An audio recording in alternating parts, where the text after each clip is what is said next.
सात संगत जी बड़े प्यार से कहना जी धन निरंकारी जी। सात संगत जी कैसे हैं आप सभी। सात संगत जी आशा करती हूँ कि सद्गुरु माता जी की कृपा से आप सभी बहुत अच्छे होंगे। सात संगत सात संगत जी दासी आप सबों के लिए एक नया विचार लेकर आई है। सात संगत जी आशा है प्रवान करेंगे जी। और साथ संगत आप जी हमारे चैनल पे नए हैं तो चैनल को सब्सक्राइब जरूर कर दे और साथ ही में कमेंट बॉक्स में भी धन निरंकार जी जरूर लिखे। साथ संगत तो चलिए साथ संगत विचार श्रवण करते हैं। साथ संगत साथ संगत जी एक 10 वर्ष का लड़का रोज अपने पिता के साथ अपने घर के पास की पहाड़ी पर सैर के लिए जाता। तो साथ संगत जी एक दिन बेटे ने कहा कि पिताजी चलिए आज हम लोग दौड़ लगाते हैं। जो पहले उस चोटी पे लगी उस झंडे को छू लेगा वो रेस जीत जाएगा। साथ संगत जी उसके पिताजी तैयार हो गए लेकिन दूरी बहुत थी। वो धीरे धीरे दौड़ना शुरू किया। कुछ देर दौड़ने के बाद पिताजी अचानक रुक गए। अब बेटे ने कहा कि क्या हुआ पापा, आप अचानक क्यों रुक गए, आपने अभी से ही हार मान ली क्या।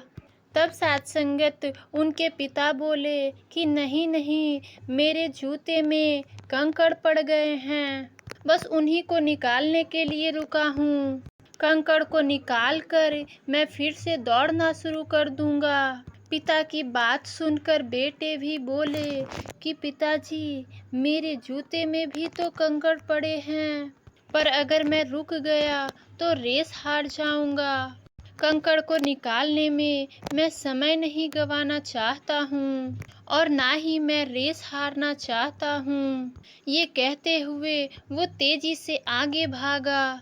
पिताजी भी कंकड़ निकालकर आगे बढ़े। लड़का बहुत आगे निकल चुका था पर अब उसे पैर में दर्द का एहसास हो रहा था और उसकी गति भी घटती जा रही थी, धीमी होती जा रही थी। धीरे धीरे पिताजी भी उसके करीब आने लगे। बेटे के पैरों में तकलीफ देखकर पिताजी पीछे से चिल्लाए और कहे कि क्यों नहीं तुम भी अपने जूते से कंकड़ निकाल लेते हो। तब सात संगत जी उसके बेटे ने कहा कि पिताजी इसके लिए मुझे टाइम नहीं है। ये कहकर फिर वो आगे दौड़ता रहा और कुछ ही देर में पिताजी उससे आगे निकल गए। चुभते कंकड़ों की वजह से बेटे की तकलीफ और भी बढ़ चुकी थी और अब उससे चला भी नहीं जा रहा था। वो रुकते रुकते चीख पड़ा और कहने लगा कि पापा अब मैं और नहीं दौड़ सकता, मुझे बहुत ही दर्द हो रहा है। बेटे की चीख सुनकर पिताजी वापस बेटे की तरफ आए और अपने बेटे के जूते खोले। देखा तो पांव से खून निकल रहा था। वो झटपट उसे घर लेकर गए और मरहम पट्टी की। जब दर्द कुछ कम हो गया तो उन्होंने समझाया, बेटा मैंने आपसे कहा था कि पहले अपने पैरों से उस कंकड़ों को निकाल लो और फिर दौड़ो।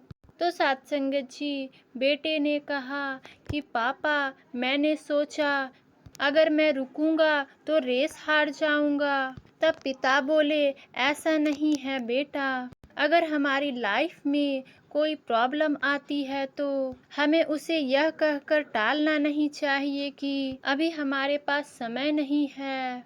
दरअसल होता क्या है वह जब हम किसी समस्या का अनदेखी करते हैं तो वह धीरे धीरे और बड़ी होती चली जाती है और अंततः हमें जितना नुकसान पहुंचा सकती थी उससे कई भी अधिक बहुत ज़्यादा नुकसान पहुंचा देती है। तुम्हें पत्थर निकालने में मुश्किल से 1 मिनट का समय लगता, पर बेटा अब उस 1 मिनट के बदले तुम्हें 1 हफ्ते तक दर्द सहना होगा। पिता ने अपनी बातें पूरी करते हुए बेटे को समझाया। सत्संगत जी, ये बिल्कुल सत्य है कि जीवन का एक कड़वा सत्य है कि हमारे तमाम जीवन में ऐसी कंकड़ों से भरी हुई है।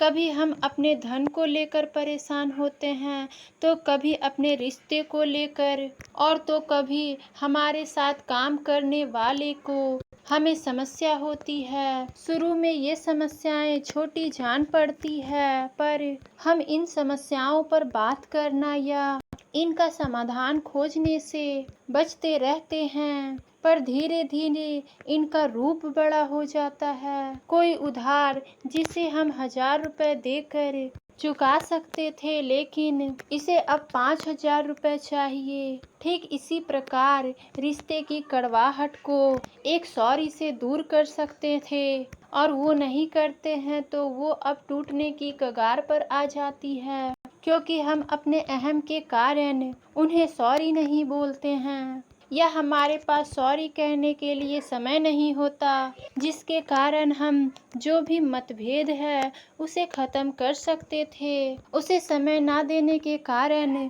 मतभेद से हम उसको दुश्मनी में बदल देते हैं। सत्संगत जी, समस्याओं को तभी पकड़कर सुलझाएं जब वो छोटी है, वरना देरी करने पर वह उन कंकड़ों की तरह हमें नुकसान पहुंचा सकती है। जिस प्रकार लड़का समय रहते ही उन कंकड़ों को अगर निकाल लेते तो उसे दर्द नहीं सहना पड़ता, लेकिन उसने उन कंकड़ों को निकालने के लिए 1 मिनट का भी समय नहीं दिया, जिसके कारण उसे 1 हफ्ते के लिए दर्द सहना पड़ा। ठीक इसी प्रकार सत्संगत जी, समय रहते हुए हमें भी समस्याओं को सुलझा लेनी चाहिए, नहीं तो वो समस्याएं कंकड़ बनकर हमें नुकसान पहुंचा सकते हैं। तो आओ सत्संगत, इन्हीं शब्दों से सत्संगत जी आप जी के चरणों में प्यार भरा धन्य निरंकार जी।